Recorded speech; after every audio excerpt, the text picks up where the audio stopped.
anime begins with Naofumi, a university student who spends most of his time alone at home, either reading books or watching anime. One normal day, he decided to go out to buy some new books. While looking through the shelves, he found one that caught his eye. He opened it and discovered it talked about heroes: the shield hero, the sword hero, the spear hero, and the bow hero. The story fascinated him. He kept flipping through the book to decide if he should buy it, and finally he did. But as he held it, the book suddenly started glowing brightly, and in an instant, Naofumi found himself transported to another world. Around him were people holding weapons, and some looked like they came from Japan while others seemed to belong to this strange new world. Then a man approached and told them that they had been summoned from another world to protect this one. The man said there was no problem, but first they had to meet the king, so they went to the castle. The king welcomed them and asked each one to introduce themselves. The sword hero introduced himself as Ren, the spear hero as Motoyasu, and the bow hero as Itsuki. When it was Naofumi's turn, the king completely ignored him until Naofumi reminded him he hadn't spoken yet. The king apologized, but still treated him with little interest. After that, the king explained the world they were in. It wasn't the same as their original world. Here, there were things like magic and monsters. Because they held legendary weapons, they were now among the strongest people in this world. The king then revealed the crisis. Every so often, waves of monsters suddenly appeared without warning. Each nation had an hourglass that predicted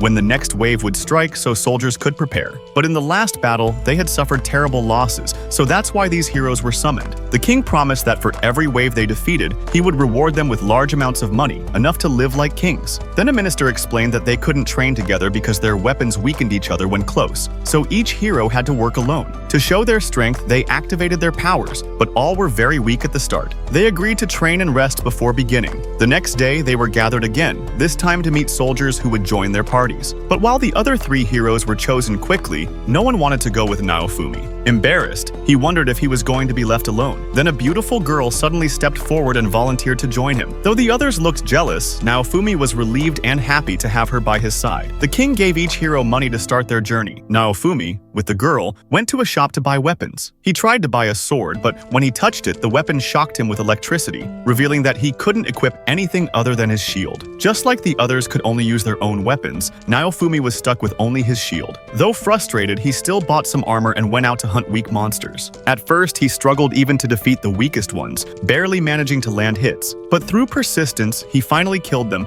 and discovered his shield could absorb materials from monsters, growing stronger. Excited, he continued fighting when the girl suggested she could help him if he bought her a sword and armor at his expense. Naofumi agreed happily and bought her expensive equipment, though he worried about the cost. That night, he returned home tired but satisfied, counted his money, and went to sleep, ready to continue his adventure the next day. But the next morning, when he woke up, all of his money and equipment were gone. Shocked, he looked for the girl, worried she had been hurt, but instead soldiers came and dragged him before the king. Standing behind the spear hero, she pretended to be terrified and accused Naofumi of assaulting her. The soldiers held up supposed evidence, and the crowd believed her lies instantly. Naofumi was frozen in disbelief. Everything had been a trap from the beginning. The spear hero glared at him with disgust. The king denounced him, and the people scorned him. Naofumi felt his chest fill with rage and despair, hated only because he was the shield hero, rejected and betrayed simply for being weak. He burst out with a sudden force, knocking guards aside and storming out of the castle. With no money left, the weapon shop owner, seeing the fire in his eyes, silently gave him a cloak so he wouldn't be left with nothing. Alone and broken, Naofumi wandered into the wilds, hunting monsters to vent his anger, selling scraps of remains just to survive.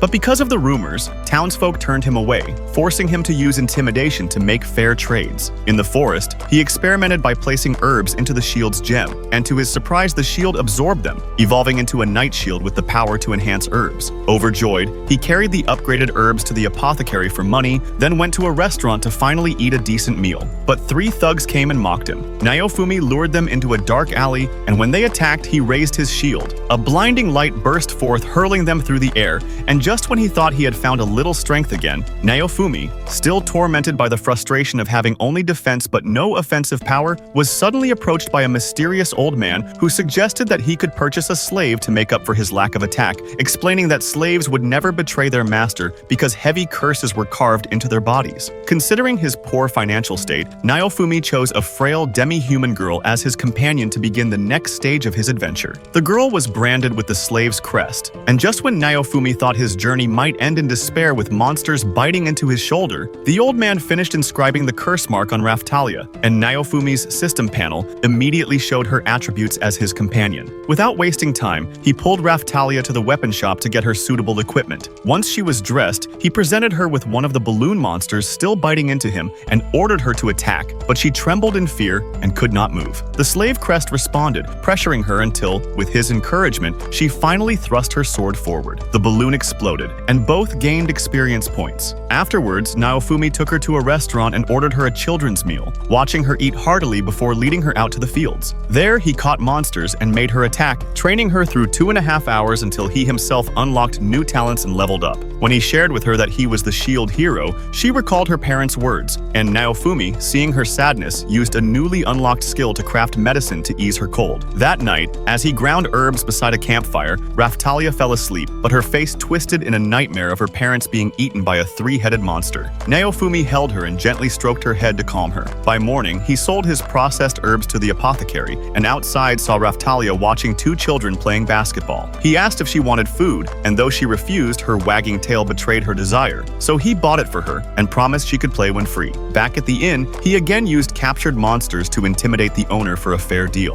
Day by day, Naofumi cared for Raphtalia tenderly, buying her snacks, cutting her hair, teaching her battle skills, and she gradually grew braver. One day, when a monster rabbit leapt at her, Naofumi stepped in front to shield her and told her to strike it down. She froze, terrified of blood, and the curse reacted painfully until he harshly said that if she would not fight, she should leave. Overcome, Raphtalia finally thrust her blade, killing the rabbit in a spray of blood, gaining experience for them both. Realizing she needed stronger weapons, Naofumi took her back to the weapon shop where the owner suggested mining materials from a cave. Knowing the risk, Naofumi prepared by unlocking new shield forms, the rope shield that could fire binding cords, and the aura shield that projected energy. Together they ventured into the cave, Naofumi smashing rocks until Raphtalia froze in terror as a two-headed hellhound emerged. It charged with a roar, and Naofumi grabbed her, leaping into the ravine waters. He used the rope shield to pull them back to shore, where Raphtalia revealed through tears that this beast had devoured her parents. Climbing up, they saw the monster was level 15. Naofumi ordered her to strike when he gave the chance. He rushed forward, blocking one head with his shield but being bitten in the shoulder by the other,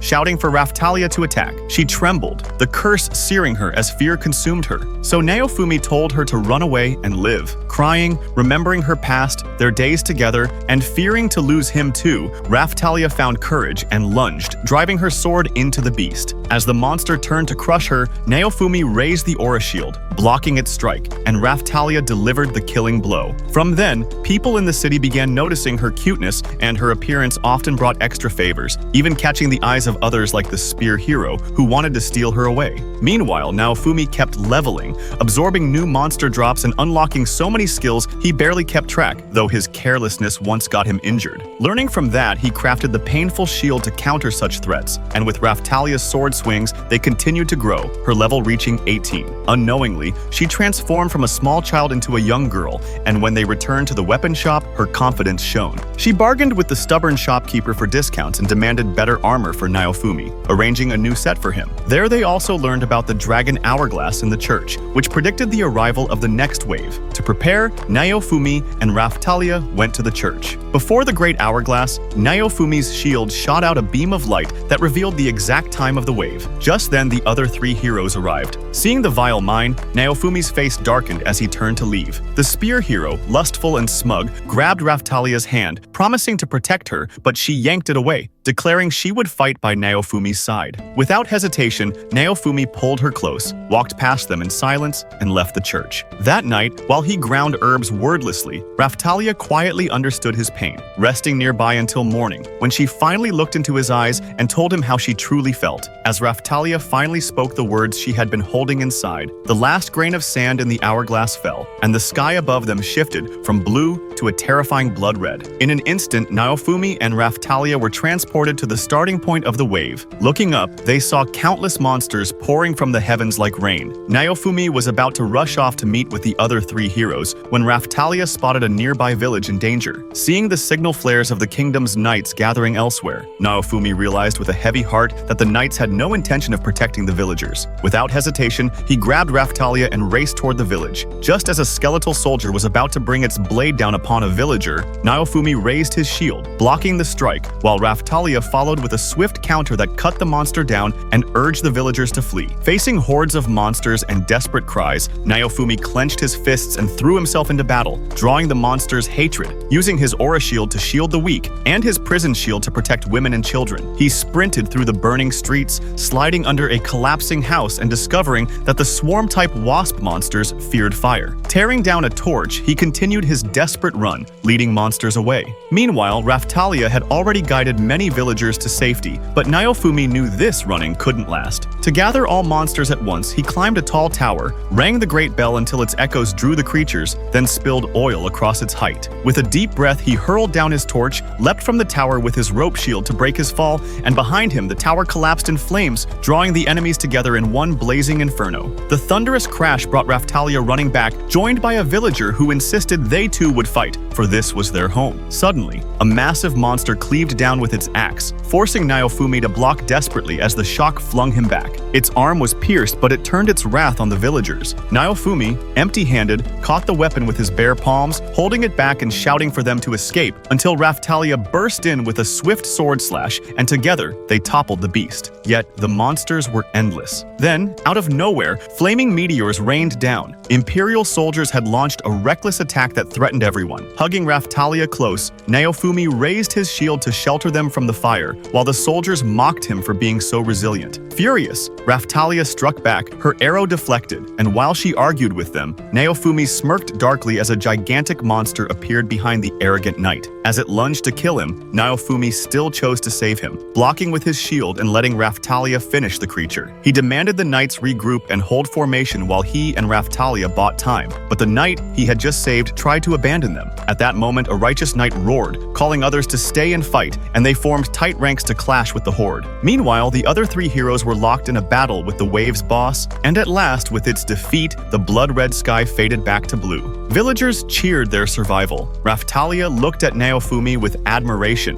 but soon after, the kingdom threw a grand banquet to celebrate. The great hall echoed with laughter, cups raised high, while Naofumi sat alone by a window, isolated. Raphtalia carried a glass of wine through the crowd toward him, catching the eye of the spear hero, who tried to greet her but was tugged back by Mine, whispering poisonous words in his ear. Raphtalia finally reached Naofumi, encouraging him to try the delicious food around, but he turned her down coldly. Unfazed, she held up a piece of cake and gently pushed it into his mouth. The spear hero saw this and, boiling with jealousy, ripped off his glove and threw it at Naofumi's feet, pointing his weapon and demanding a duel. Naofumi sighed, unimpressed, and turned to leave. But at the staircase, he was blocked by soldiers, with the king himself stepping forward to declare the duel official. The wager, Raphtalia's freedom. At Mine's malicious urging, everyone in the hall believed Naofumi had been enslaving Raphtalia against her will, and so for her sake he was forced to accept. On the grand square, the gates opened and the duel began. Naofumi switched his shield into crystal mode, reinforcing his defense, while the spear hero transformed his weapon into a shadowy war axe and charged. Naofumi deflected strike after strike, calmly declaring that if the strongest spear could not pierce his shield, then victory was already his. Enraged, the spear hero retreated and unleashed his barrage thrust, a relentless flurry too fast for Naofumi to block completely. A rain of spears forced him back until the skill cooled down, and then Naofumi lunged forward, bashing the spear user in the stomach with his shield. Mine sneered, mocking that he could not deal real damage, until Naofumi revealed the low-level monsters hidden under his cloak, swarming to gnaw at his opponent. It wasn't fatal, but it caused pain and humiliation, exactly as Naofumi intended. As the spear hero reeled, Naofumi released his Hellhound shield, striking with a crushing blow that sent him coughing blood, then summoned his aura shield for a devastating slam. He threw out monsters and activated his prison shield, locking the enemy inside a cage to be battered. Just as Naofumi prepared to end it, threatening with the monsters, a sudden spell slammed into him. He staggered, struck from behind. Mine had interfered with a sneak attack. Dazed, Naofumi tried to protest, but the spear hero, refreshed, charged forward, skills off cooldown, and unleashed his ultimate lightning spear. Blue thunder lanced through Naofumi's body, hurling him to the ground. The spear hero lifted his weapon, claiming victory, but Naofumi forced himself up, bloodied and broken, accusing them of cheating, of turning a duel into a farce. The king ignored his cries, declaring the spear hero the winner. Mine ran to her partner's side, kissing him publicly, spitting venom at Naofumi's weakness. Then, with a smile dripping with malice, the king praised the spear hero and revealed the truth. that Mine was no mere adventurer, but his daughter, the princess of the realm. The revelation froze Naofumi, his mind racing back through every false kindness, every trap, every betrayal, until the cruel picture was clear. This kingdom had set him up from the very beginning. Everything that had happened, the lies, the staged duel, the humiliation, was all part of a scheme carefully woven together by the king and Mine. Naofumi's shield began to ooze with black smoke as rage consumed him, while Raftalia, bound by a sorcerer's curse, was dragged before him. Under the cruel spell, her status vanished from the interface, as if she were about to be erased forever. In despair, Naofumi slammed the ground, throwing his shield away in hatred, but the cursed weapon always returned to his grasp. Mine sneered triumphantly, but Raftalia, breaking free just enough, delivered a stinging slap to Motoyasu and courageously defended Naofumi, recounting every act of kindness and protection he had given her. When Mine tried to twist her words, the bow hero Itsuki and the sword hero Ren stepped forward, revealing that sealing magic had been discovered on the battlefield. Mine attempted to argue, but they cut her off, exposing that the king had silenced the witnesses. Still engulfed in the curse flames, Naofumi fought against the darkness of his shield, but Raftalia reached out, clasping his hand, reminding him of their memories together. Her embrace soothed his rage, and the cursed fire and black markings slowly faded. Remembering her earlier words, Naofumi let go of his anger and collapsed into her arms. So if you liked this anime and want a part 2, let me know in the comments. I'll upload part 2 right away.